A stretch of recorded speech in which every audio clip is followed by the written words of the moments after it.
කොහොමද ඔන්න අදත් forget me not පොතේ තවත් ලස්සන තැනක් හොයාගෙන ආවා. මතක් කරන්නේ අපේ channel එක subscribe කරන්න. ඒ වගේම Facebook, Instagram, TikTok follow කරලා තියාගන්න. ඕල්යා යුමිසන් අතර ලිපි ගනුදෙනුව මේ විදිහට යනකොට පෑන මිතුරන් ගැන අපිට ලොකුවට අහන්න දකින්න අවස්ථාව ලැබෙන විශේෂයෙන්ම රන් කෙවිඩි කියන චිත්‍රපටයනේ අපිට ගොඩාක් සමීප වුණ එක.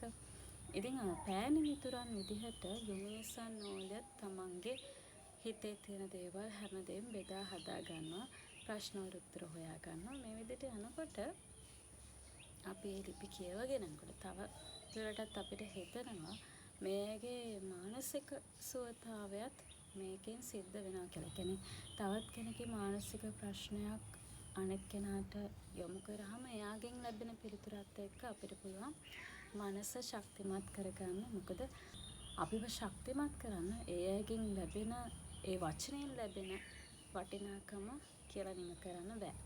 ඉතින් ඕල්ලටත් ඒ විදිහට යුමිසන්ගෙන් ලොකු උදව්වක් ලැබෙනවා. ඉතින් ඒ නිසා ඕල්ලා තමන්ගේ හිතට දැනෙන ගොඩාක් දේවල් යුමිසන්ට මේ විදිහට ඉදිරිපත් කරනවා. ඕල්ලා තමන්ගේ ලිපියක මේ විදිහට යුමිසන්ට කියනවා.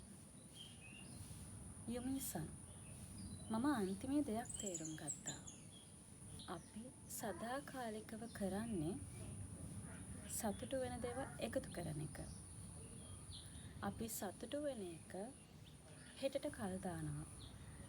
අනිද්දාට, අනිද්දාට, ඊටත් පස්සේ දවසට ඔන්න අන්තිමට එකතු කරලම මහන්සි වෙලා පොඩක් සතුටින් ඉන්න ඕනේ කියලා එකතු කරපු දේවල් බලද්දී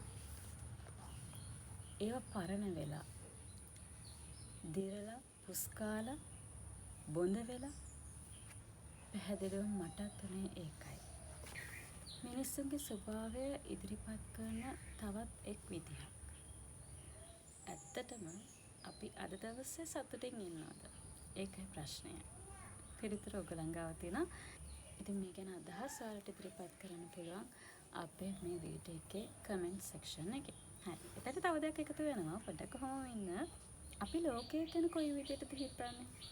පෘථිවිය අපේ ලෝකෙ. හැබැයි ඕල්ලා ඒක දකින්නේ වෙනස් විදිහකට. මේ විදිහට. යුමිසන් ඒක අපේ ලෝකෙද? පෘථිවිය නෙවෙයිද? අපි ඉන්න ග්‍රහ ලෝකෙ මිසක් වෙන වෙනම ලෝකවල ජීවත් වෙන අපිට අපි එකම ලෝකක ඉන්නවා කියලා කියන්න අයිතියක් තියනවාද? මේ ලෝකෙ මේ යන්නේ සිසිරය. දරුණු විදිහට සීතලයි. මම උණුසුමක් හොයන්න යන ගමන් තව කෙනෙකුගේ ලෝකයට දැනටමත් වසන්තය උදා වෙලා ඇති. මේ විදිහට හරිම සුන්දරව අපේ ජීවිතයේ අතුලාන්තය දකින්න අපිට පුළුවන් මේ යුමිසන්ගේ ඕල්යාගේ ලිපිවල.